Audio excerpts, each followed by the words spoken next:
Good morning. Are you tired? You were yawning 30 seconds ago when I commented about it. Yeah, I am a little tired. It was a good tired, though. We had a group over last night. So we have two gentlemen in our church and their families. Jeff Getz is headed off to seminary next year in St. Whatever Louis. you need, Jeff Getz. Yeah, right, yeah. Remember that from what was that movie with Leo Getz? Whatever you need, Leo Getz. No? I remember that one. With Mel, the cop movie, the buddy cop movie. There were lots of them. Lethal Weapon. Oh, okay. Yeah. And Joe Pesci was Leo Getz, and he was in witness protection. He's like, whatever you need, Leo Getz. Anyway, Jeff Getz.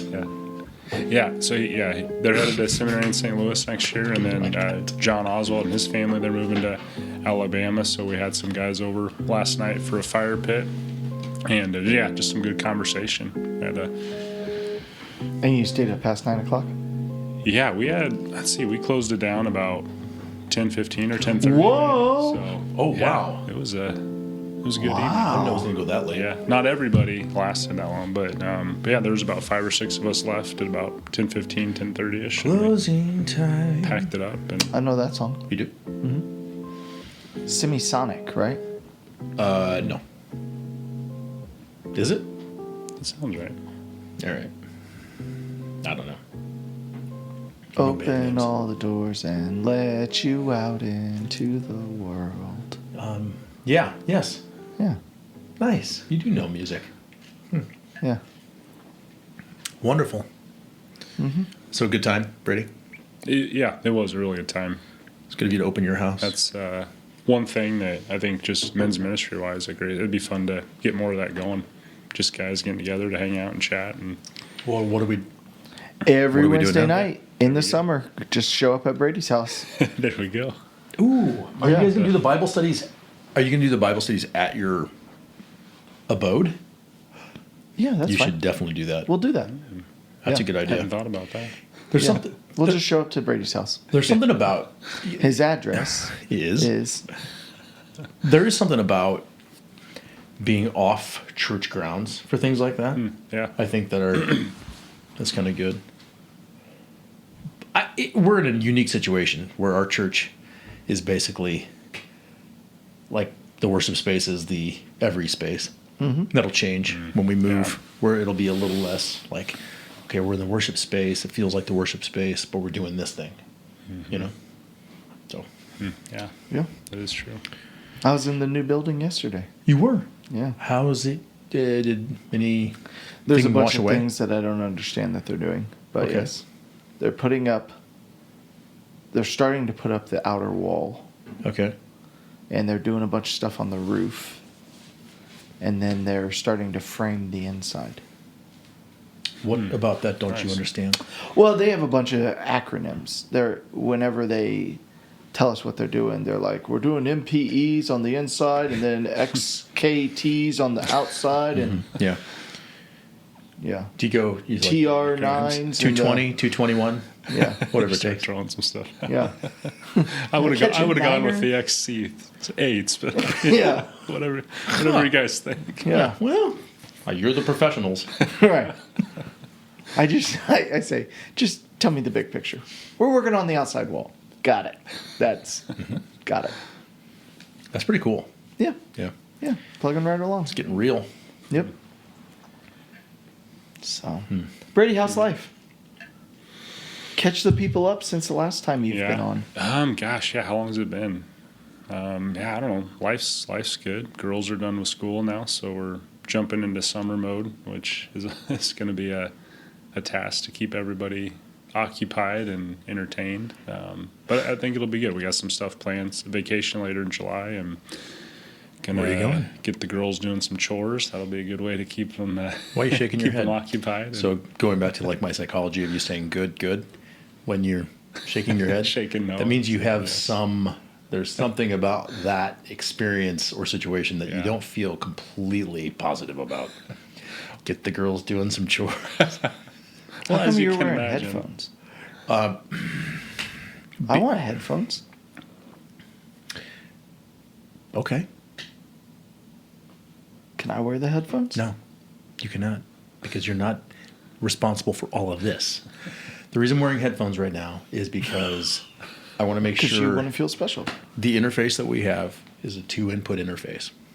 2. And we have 3 inputs. Therefore, I have to run 2 microphones into this mixer and then out this mixer into the interface that goes into the computer. So I have... I feel like this is you trying to explain beats to me again. It's like, oh, gosh. You were just making stuff up. So Logan... I like to do 3/8. No, the best part about that is Logan listened to the podcast, and he's like, you have no idea what you're talking about. He said that to you? He goes, you don't understand it, do you? And I said, no, I don't really understand it. And he goes, well, shouldn't you understand? I said, I'm not writing music. I know what it is. I don't need to know the why behind it. Kind of like you in the building, right? It's like, walls with 5/8, okay, sounds good, and the 3 2s and the 1. Like, you don't care about the why, do you? No. Yeah, exactly. I don't care about the why either. So he's like, okay, do this. He's basically did what he did with me. Can what we I did have with him you. on here to explain to people? Ooh, you don't want him on here. You don't want him on here. You were talking about summer plans. Yeah. They're gonna let me do get chores. back into Chores, Brady. Chores. well, as you can, I mean, What they chores don't- are you having them They do? don't love doing chores. Like laundry, dishwasher Wow. stuff. Maddie really wants to vacuum. She likes to get the vacuum out, so teaching her how to do that. I will say I'm a little OCD, so You're just going to redo everything they do? well, So what's the point I of want to having get them do it? I want to get them to the point where they can So you're setting them get up it to done. always feel like they can never be good enough because you're No. just going to redo it after they do it. No. I want- So you're going to let it slide. Partially. Well, I'll make them redo it Oh, okay. if it's not done to so yeah, they'll earn to the level yeah. that it needs to be done to. So Got it. Yeah. So. Those poor kids. My dad, it was never good enough for him. I'd try and he'd say, not good enough. And that's not when good enough. that's when I Try moved out to again. the streets. I And I sleep. I got into a life of crime. This is where then it all started in the summer of 24. When I vacuumed and Dad said, not good enough. That was the start. That's the first time I Now tried I'm heroin. robbing banks. No. Yeah, now I'm robbing. See, I love that And he still says it's not good enough. I can hear everything. You guys are only hearing part of this. So I'm just saying whatever I want to say. It's great. It's going to work out great. Keep going. What are you talking about? In your headphones? Oh, yeah. I'm glad that we all don't have headphones on. So, yeah. I wish I had headphones on. We don't want to mess with that hair. You really did your hair today. Like, this isn't, you must have an important meeting because usually you come in here with a baseball cap We have interviews again today. looking disheveled. We'll We talk- got a lot What- of interviews. Why don't you just give them the typical you? Well, because they usually dress up for interviews, and so feels. Yeah. I did show up to one of our interviews because I didn't have time to run home first, and I was in like a t-shirt and shorts, and I was like, I kind of feel bad. You dressed up nice, and this doesn't look like I'm taking this seriously. You just put a bow tie on. Yeah. Oh, my the t-shirt. Yeah. Yeah. So It means I'm serious, but I'm a fun guy. yeah. Are they evening again? Are they during the day? Today? Yes. Evening. Yep. Evening. So Yep. Who are they? I don't think we can talk. Did you about bring the that. resumes? Yeah, not by name. Let's go through the resumes. No, we. Proficient in Microsoft Excel. Okay. Yeah, we're interviewing for the kids' positions right now. Then we have some interviews coming up next week for the marketing content and admin and stuff like that. So, yep. Kids is priority first. So, working on that. It's good. Yep. First round should be done here this week. How are your kids doing with summer so far? We'll see. I don't know. So, Is Peyton tied up? she might be. She might be. So we're giving them little chunks of being home alone while Joe's working and I'm here. So little 2 to 3 hour chunks. See if Peyton's fine. Like Peyton can handle herself. It's just they all together, just kind of it's chaos. So they don't listen. The kids don't respect Peyton enough to like listen. So hopefully, and we've put the fear of God in them, but Yeah. hopefully they. How do you do that? You Let's talk about your just- parenting. Well, I think you got to find what motivates each kid. Mhm. The carrot and the stick. Yeah. You got to know what positive things you can put out there that they'll work for, and you got to know the negative things that work for each kid. Because not all kids are the same. Taking certain things away, grounding them from things, spanking, whatever you got to do. That's yeah. right. Yeah. The object of parenting is to teach your kids to obey, so that they learn to obey, God too. Mm-hmm. Yeah, there's a commandment or something, isn't there, Pastor? About that? You mean honor your father and mother? That's it. That's one of them. I yeah. think that's one of them. Yeah. Yeah. The first one that comes with a blessing. Oh. Mm-hmm. Yeah. You'll have a long life if you do it. If not, If you don't. You will not. you'll be on the streets. For a life Couldn't of live crime. up to his. Yeah. I don't know. I don't know how it is. Yeah. They are all different in carrot and stick, and what motivates them, and like what they have a fear of losing as well. Oh man, I got a situation in there. Yeah, let's bring that one in. Well, Let's have some counseling with them. Leah. You want to bring Leah in right now? Hey, I Leah, think we're Leah- going to talk about you right now. On the I think Leah and podcast. Delaney have some in common. Where Leah looks at me like,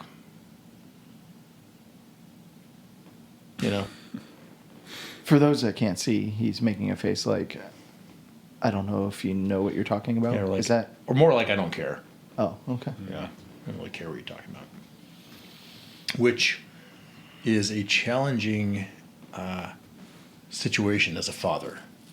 Yeah, what are you guys doing for summer parenting? Free for all? Yeah, pretty much. Fend for yourselves. Yeah, Yours are older though. exactly. Yeah. Yeah, we're beyond all of that. And look here I am on the other side of it. Do they respect me? No. Do they listen to me? No. Have they gotten into drugs? Probably. I don't know. Oh, stop. Don't. They have not. They're good kids. Is Kayla still working at Culver's? That's a great question. I can't say. Oops. 20% remaining on Sling Studio battery. Huh. That's weird. Not that I know of.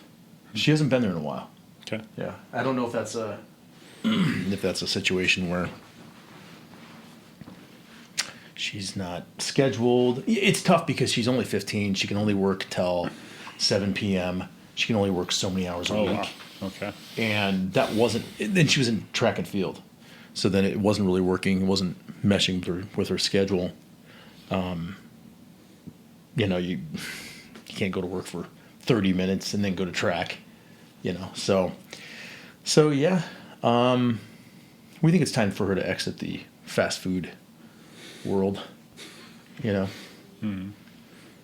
Because we don't want her to get hooked on drugs.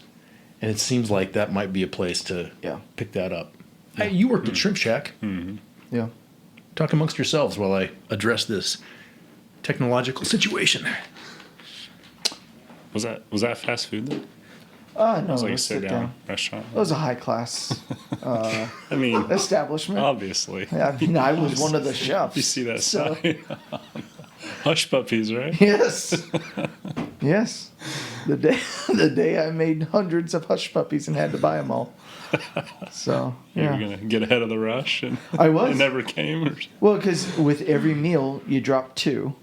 Okay. So everybody got two. and then they could order a side of like, I don't know, 15.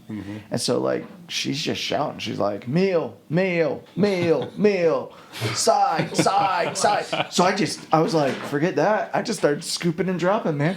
I just went, and all of a sudden like the rush ends. And we got like 100 and something hush puppies just sitting in the, like container.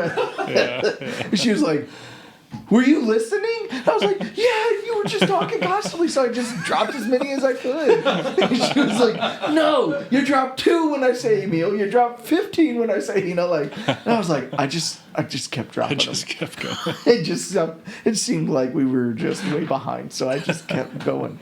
And so, yeah, I had to buy them all.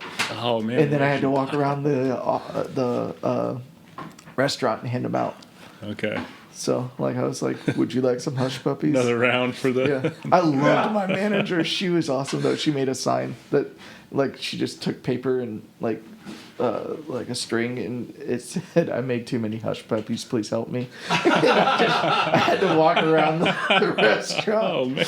And people were, like, loving it. And they were like, come here, hush puppy boy. And then, like, I was jumping a couple there, dumping a couple there. Yep. But yeah, I made I had like 150 or so. That's a lot of that I had to get rid of. So, man. Yeah.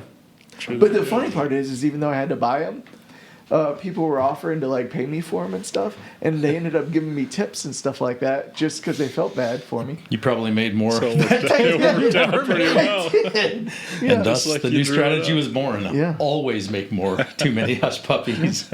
So, did we get our technical difficulties squared away? We did. Okay.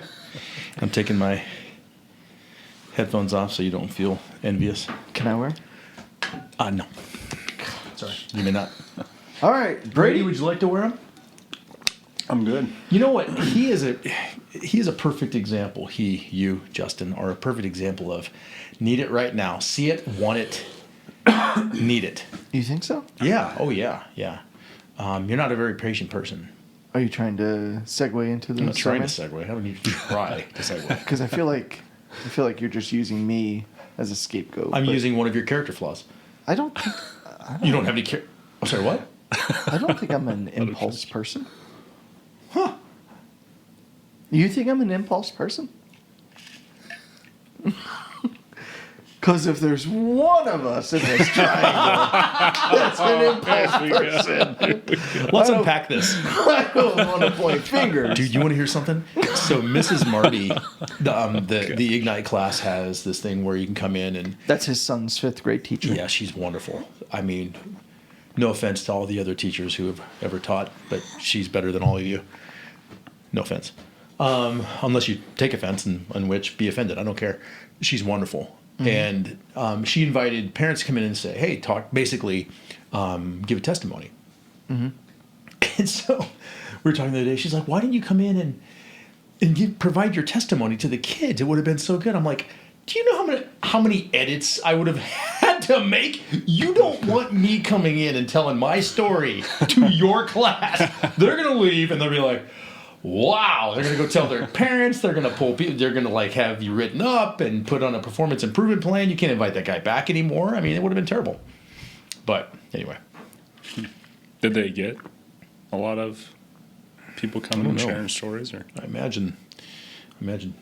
But in your testimony, would there be lots of evidence of you being Impulsive? Yeah. Oh, yeah. Super impulsive. Okay. And not patient at all.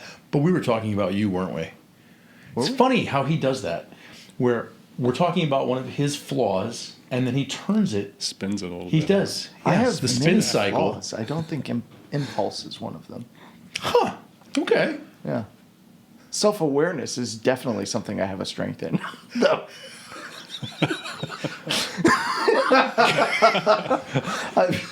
I'm being facetious. But truly, I don't think I'm an. Do you think I'm an impulsive person? He's not gonna. I don't want to get into this conversation. He doesn't have a bad word to say about anybody. Yeah. Yeah. You know when you were. I'm starting to regret my decision to come out here. You Are always you do. impulsive, Brady? I mean, I think we all are at times, like depending on the situation. What I is think it's something easy you to- have impulse bought lately? Impulse bought? Gosh. I don't know. I don't have a good Nothing? example. Nothing. No, yeah. How about you? What have you impulse bought? Mozzarella sticks. Exactly. See, this is what I'm talking about. Yeah, Mozzarella exactly. How can you drive past Arby's and not go? Oh, those are so You know good. what? I could go for some curly fries and mozzarella sticks. Arby's does have good. They really are good. Yeah. Brady, take it away. Mm-hmm. Preaching this week on Yeah. Matthew 13. We finish up chapter 13 today, and this last week, and 13 we kind of started out that it's kind of a shift in Jesus' ministry. With Justin, I'm sorry, Brady, I don't mean to interrupt you, but is he Okay. boring you? No, I'm tired. You're tired too. But it's the first place in the Gospel of Matthew where he uses a parable to teach, and so and the disciples are kind of surprised by this, so they ask him, this what's going on, Jesus? Why are you kind of using this new method to teach the people? And you almost wonder if they expected him to say, I'm just changing up my strategy a little bit, or I don't know if they heard me right the first time, so this is how. But he actually says it's for judgment purposes. He's kind of tired of them hardening their hearts, closing their eyes and their ears, and so he's like, I'm not going to speak clearly to them about this topic anymore. And so he kind of paints this picture of a group of people that were excited for him at first because he was doing all these cool things, but then over time, as he preaches his message, they're just not that impressed by him anymore, and they're kind of, Jesus, go back and do the cool stuff that you did at first, and stop teaching us these messages that are kind of hard to hear, that challenge us, that point out things where we're falling short. And so and we kind of spun it to then say that I think we all have those situations in our lives where we're not that impressed with Jesus either. We hear stories of miracles. Jesus, why aren't you doing those miracles in my life? We hear stories of these powerful things happening, but yet we look at our own lives and say, Jesus, where's that power for me? And so I think we all kind of run into those situations. But then he tells two parables, one about a mustard seed, which is the smallest of all seeds. It's planted, and eventually it grows into the largest plant in the entire garden. And then he tells a story about a woman who takes, a little sprinkling of yeast, of leaven, and eventually it spreads through the entire batch of the dough. And so I think just this principle of, the kingdom of God starts out, and it doesn't always look as impressive as we, from our perspective, think it should, but God's work is always happening, it's always ongoing, and eventually it produces this fruit that's beyond what we ever could have imagined. And so what we're preaching is patience with God, trusting that He is always at work, and that at some point we're going to see it, whether in this life or the next. There's a time coming when the kingdom of God is going to be beyond impressive, overwhelming, beyond our wildest imagination. And I like how you said that in the sermon. I forget the exact phrase you said, but you said something to that effect of, there will be a day where we have no choice but to be impressed. Right. All of us are going to be in awe one day. Yeah, I like that. Yeah. What's sad is it was only not that long ago, maybe 5 years ago. I've heard the parable of the mustard seed so many times that it clicked to me that mustard comes from that, From a plant. a tree. Yeah. I've never thought of that. Yeah. I just it comes in the yellow bottle. So talk about fruit, man. Yeah. Mustard. So I'm like, there's like a little. There's a mustard plant. Yeah, that you do something to, and yellow mustard comes out. I guess I don't know. I just thought things were different back then. Yeah. Like we've evolved. Yeah. Yeah, you don't need. Yeah. You just go to the store and you get a bottle of mustard. Yeah, that's how it comes. Yeah. Yeah. I've never seen Yeah. a mustard tree. But I remember when I kind of this epiphany hit me. Yeah, A couple years ago, I looked it up and I was like, that's a thing. You were today years grind old. up the seeds or something, or I forget I'm what the curious process is. now, yeah. I don't know. I would think But it'd I be like looked a it up native. to be like, how do you Yeah. and I always wonder those people back in the day that were like, you know what, I'm gonna try this and see see what it is. Yeah. Like, I'm just going to eat that. Grind this up. Yeah. Like, how do Try they it find out. some of these things? I do think, and we're getting so off topic, but I do think some of these things are God-inspired things that, like, God made the world, and he's like, man, it's been 1,000 years. Nobody figured out that you can eat that. Like, all right, I'm going to give this guy, this idea in his head, What are you gonna put on your brat? Grind it up and do it, yeah. Because I think there's still things like that. That God has made this world. Oh, most definitely. And we haven't even discovered them yet. Yeah. And And this is off topic too, but I think about that with like poisonous berries. Like somebody had to die to figure out well, that you can't eat that one. wah, wah. That looks delicious. Yeah. Yeah. That's interesting though. Yeah. I think when it might be the most difficult to wait on God is when it's a very serious situation. Maybe you're waiting for, results of tests, and the results aren't coming, or they need more tests, or the results you get are inconclusive. And you're like, come on. You know all this already. Help me through it. I can't. People become incredibly impatient when it comes to, their health and disease and just a lot of what we would consider to be life or death circumstances. To be like, come on, impress me. You know it all. You can do it all. And tremendously difficult.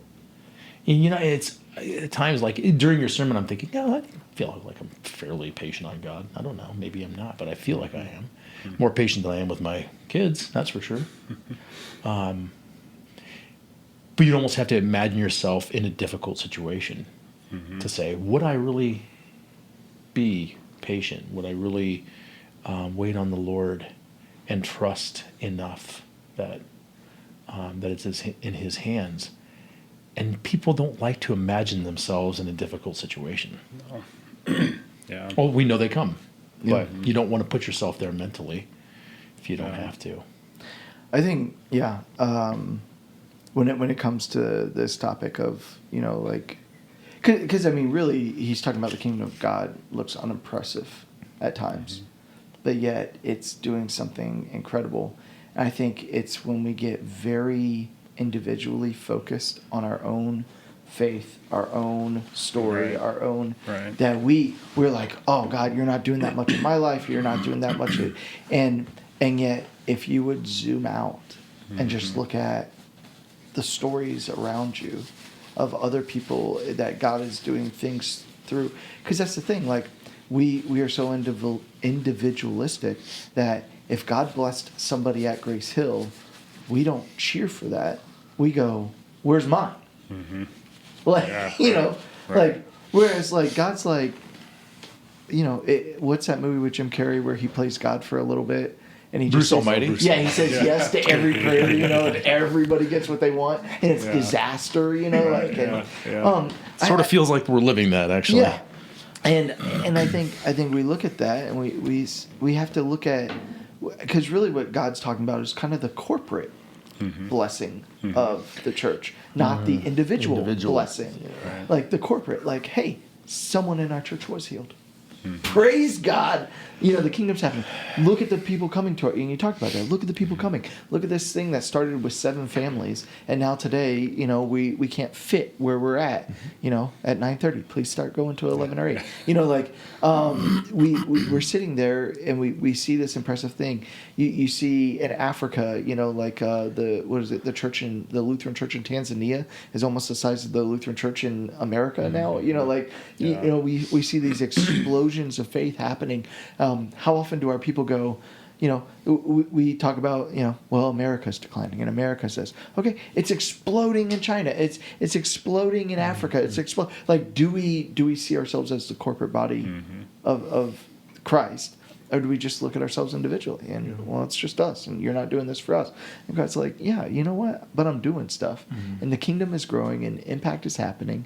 And it's not just about you, you know? And so as we patiently wait, I do think we have to look at the big picture of what God's doing in order to see the fullness of, but we live in such an individual, you know, selfish mindset where it's like, well, I don't really care what you're doing for other people. I don't care what you're doing in Africa. I don't care what you're doing in Europe or China or Indonesia or Australia. Like, I don't even care what you're doing in the coast of America. Like, I care right here, me, this. You're not doing my thing. Yeah. And it's like, you know, like that's not the attitude we have. I've always thought of this C.S. Lewis quote, and I might not get it exactly right, but the essence of it is this. Whenever, I do feel like I'm someone who, I wouldn't say I'm patient on the Lord. I would say, and this has taken me years of growing in my faith. I would say I'm content in the Lord that, you know, I'll ask for things, and when they don't come or there's not an answer or something, I'm like, yeah, okay. You know, like, I asked, you didn't do it, or you haven't answered, or, you know, like, I always think of this C.S. Lewis quote. This is my motivation. Because I think some people, their motivation is like, well, okay, but he's going to do something great. He's going to do something great, you know, like, you know, like, and I think this the quote is, we're like little kids that are content playing in the mud piles of the slums when a vacation at the beach is waiting for us. You know, like God's got something big, and we're content just to sit in the like little, because that's what I think of when people are like, you know, I've prayed about it and now I'm just going to go do it. That's the thought that goes in my head. It's like, but how good are you going to do it? Like, just wait on, like, God's got something.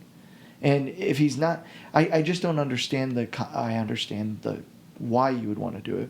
But I've learned enough times that going out and just doing it anyways, or doing it my way, or, you know, like, I'm settling for mud piles and puddles instead of just waiting for the beach vacation. Like, my best efforts suck. When I try and do things myself, I'm very bad. You know, like, it doesn't go anywhere. Well, and so that's kind of my motivation, is like, well, what else would I do? Like, you know, okay, I'm waiting on the Lord. He's not answering. I've been praying about this for a year. Yeah, I could try and do that myself, or I could try and let's just go ahead that direction and let's go ahead and do this. No, I'll just wait. Yeah. Like, Makes me think of, you've mentioned this quote before from, is it John 6, when the disciples are going to leave and like you have the words of eternal life. Where else would we go? Right. I feel like it's the same kind of thing. Like God, I wish it was different, but you're in control. Where else am I going to go? Right. Like, other than in your hands, and to trust Right. your timing and your perspective. And I think it's big on expectations of, like, we have this expectation of, like, yes, this is what the Christian life should look like. And we build that expectation up in our mind based on our thoughts. It's not typically based on Scripture. I think I'm guilty of that too. right. Like, if we look at Scripture of what the Christian life is supposed to look like, I think we'd much better see that, okay, God's doing exactly like he said he would.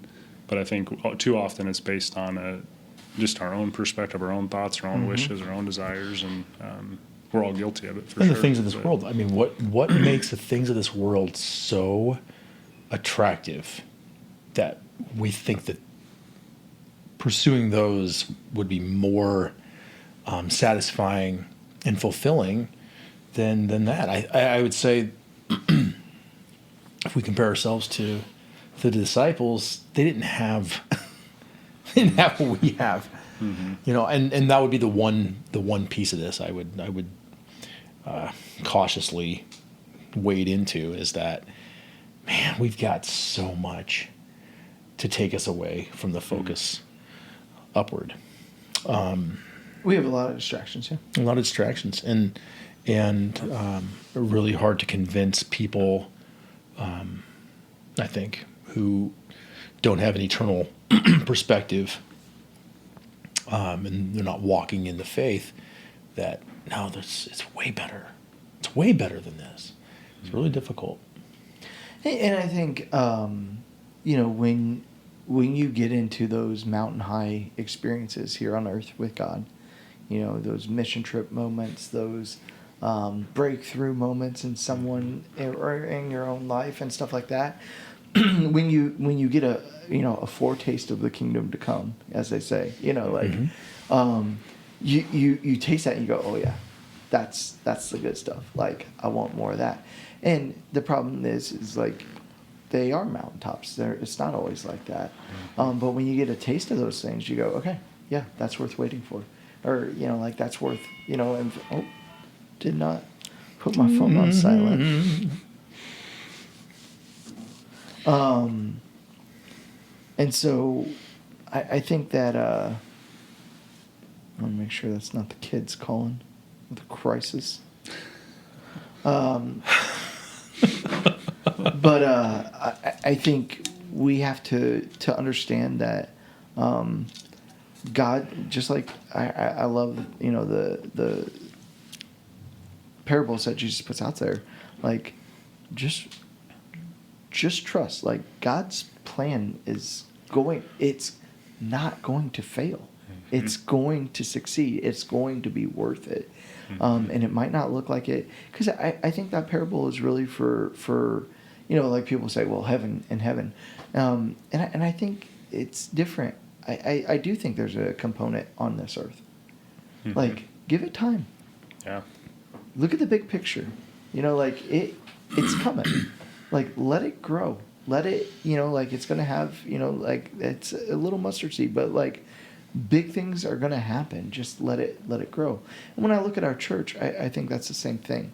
I think one of the most beautiful things that has ever happened is this board that we have, which is phenomenal.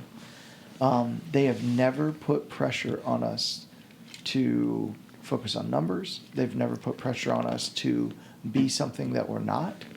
They have always just said, like, let's just do what God calls us to do and watch what grows, and let's just be thankful for what grows, And whether it's 100 or 200 or 500, like they have never, I have never sat in a board meeting and they say, hey, and I've sat in other leadership teams, and throughout my career, and where that is conversation of like, hey, we got to grow by 100 next year, and so how are we going to do that, and what gimmicks are we going to throw out there, and how are we going to play with the numbers to make it look, count the band every single time, and count the, and where you play these games. Oh, if they drove by, or count the online people too, so we hit that number. And I don't think God honors that kind of stuff. I think God goes, look, that's not the point. Like, I'm going to grow it, and when we look at GraceHill, so much of GraceHill has nothing to do with me. Has nothing to do with you or you. Like, right. There are people that show up every single week, and I'm like, how'd you get here? They're like, huh? Yeah. And they're like, well, like 3 years ago, our friend said GraceHill, and then we drove past you yesterday, and we were like, okay. And you're like, that's a God thing, there's just, you can't. I think the beauty of our church is that I do feel like people are just appreciative of what we have and where we're at. And like, we're just like, hey man, we're just a growing little mustard seed, we're not fully mature yet, but we're growing. This guy. Well, yeah, like Brady is a prime example. Like I said in staff the other day. Yeah. He could. He knows this, so I can say he could go anywhere. Yeah. And do this and lead a church. I mean, we're blessed with two legitimate pastors who and one honorary. One illegitimate one. Getting back to my testimony, but who are founded in the Word, solid in the Word, have a foundation. Who are not beating their own chest about what the church is and what we've done, to make it that way. And he doesn't come across as an impulsive person, but he did leave his medical practice to start that might be an completely example. over. And look what God has done. Yeah. And honestly, like I like doing. This is the thing that I do like doing. Can you imagine if he weren't there? If he weren't with, we'd be in big trouble. It's just. But I mean, I think individually we can see this take root in every single one of us. I look at my own faith journey, and I've seen what started as a little seed grow, and mature, and I know it's God. There are things that I don't struggle with that I used to. There's maturity that I have that I'm like, psh, like. Man, sometimes I step back and go, man, I handled that a lot better than I would have thought I did. God is doing work in me, and that's the evidence that gives me encouragement of okay, I see this sanctification happening. Sanctification is just the big word meaning every day, little by little, God is making you more like Himself. That's what the Holy Spirit does. That molds and shapes us.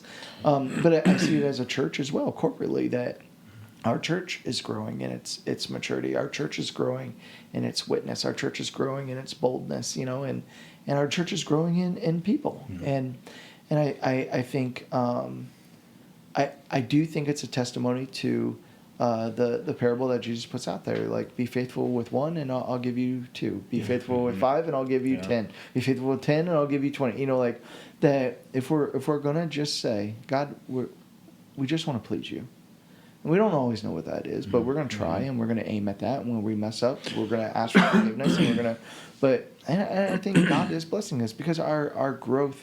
That's why I don't go to, because we've been hit up by some other churches before. They're like, yeah, give us your program and tell us how you do that, and what's your behind the scenes of. And it's like, no, we don't.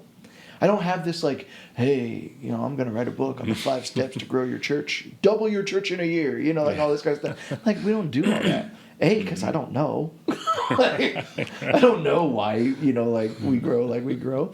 But my thought is, if you just focus on following Jesus as imperfectly as we do, and you just you try and love and serve with humility. And that's why I think, having Brady on here is really good, because, I constantly get myself in check. I'll see Brady handle something and be like, man, he did that so humbly. Oh, that's what a grown-up would do. Try that. But and it's encouraging to see, Brady, day one, coming in and where he's grown and how he's grown. I've grown a lot in this journey of planting GraceHill. I think you've grown a lot in your leadership and style and how you approach things, and it's just fun to watch this take place. And I think that's the coolest part of the Bible is you see Jesus talk about things, and then when you can point to evidence of it happening, it's like, see, right, here it is. Yeah. And that's what's fun is, just I think it's our I don't know if it's impulse nature, but we are created with an unsatiable desire. We always want more. We always want the next thing, and I think we do this in families too. You're sitting here with your kids that are able to do their own thing, and middle schooler is your youngest now, and I'm sitting here with younger ones. I'm like, man, I can't wait till I can get to the stage where I'm not checking my phone every 5 minutes. They're just home for 2 hours by themselves, but I think we can constantly just be worried about the next thing, the next thing, the more, and sometimes it's like, man, look at this little tree that's grown.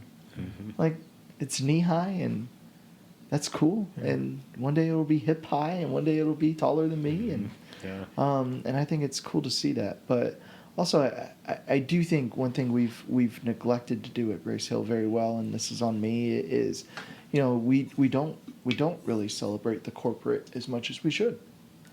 And I think that would help people see the bigger picture of like, hey, guess what's happening in Tanzania? Guess what's happening in Ethiopia? Guess what's happening in China? Yeah. Guess what's happening in LA? Guess what's happening, like where people can go, cool, like God's at work. Yeah. Because when we only focus here, we're not going to see all that. Well, and there, I think you get Yeah.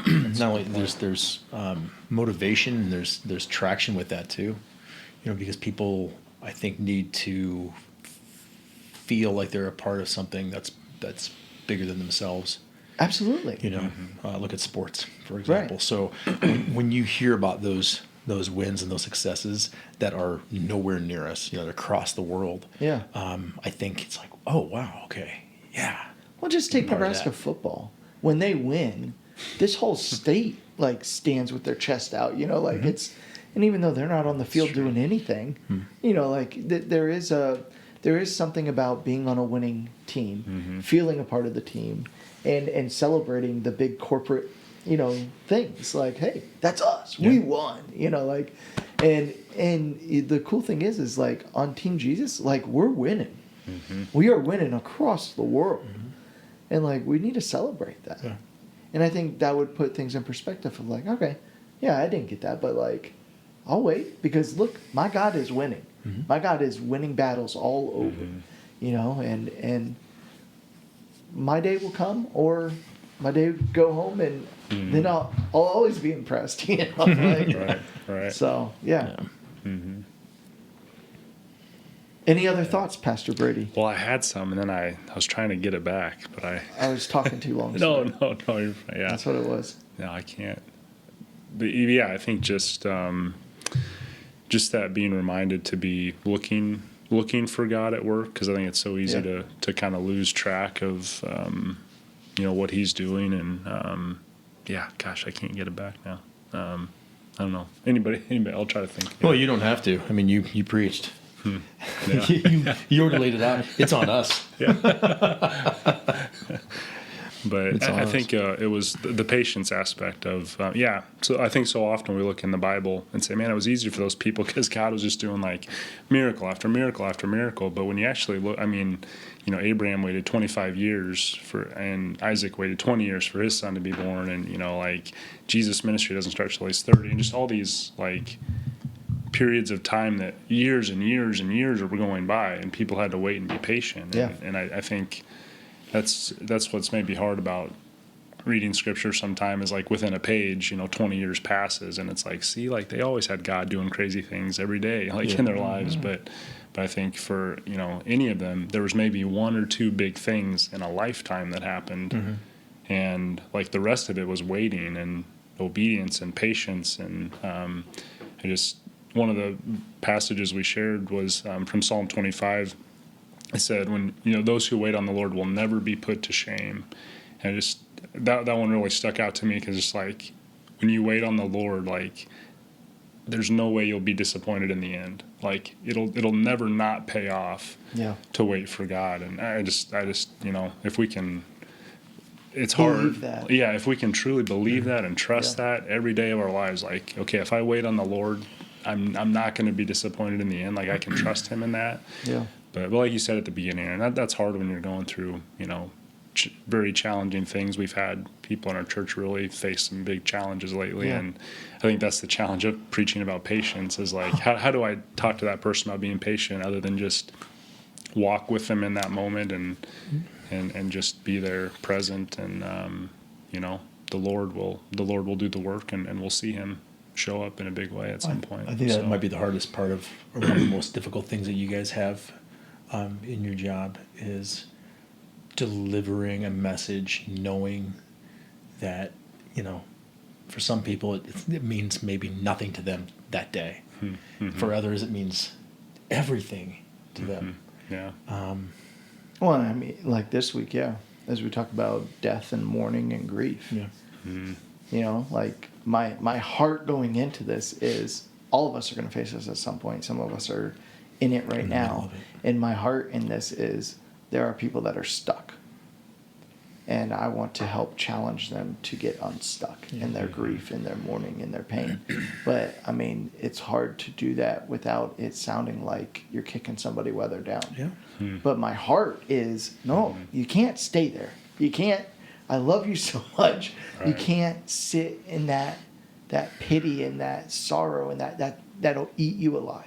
And so my heart is, how do we help you out of that? But yeah, it's hard sometimes to say that because, and it's hard to say be patient to the Right. person that's like, I've been patient. Yeah. And I loved, because I was sitting next to Delaney when you said, because she that's a growth area for her is patience. And when you said, it's not just waiting, it's your attitude while waiting. And I nudged her and looked at her, and it was funny because when I got home later that day, she was like, what is that supposed to mean when you nudge me? And I was like, because, yeah, you'll wait, but you don't wait with a right attitude, And she was like, I know, and so she, but it was cute because she was like, okay, I'm going to start trying to wait with a better attitude. And I was like, good, let's do it, so.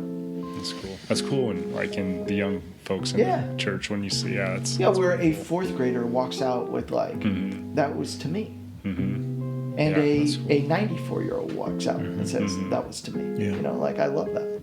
I love that. Yeah. Sweet.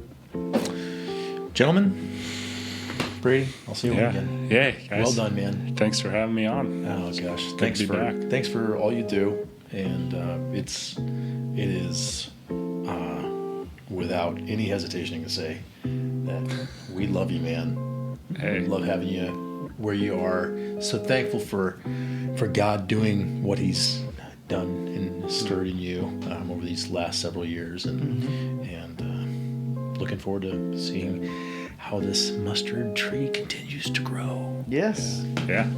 God's got big things planned across the board. Yeah. Yep.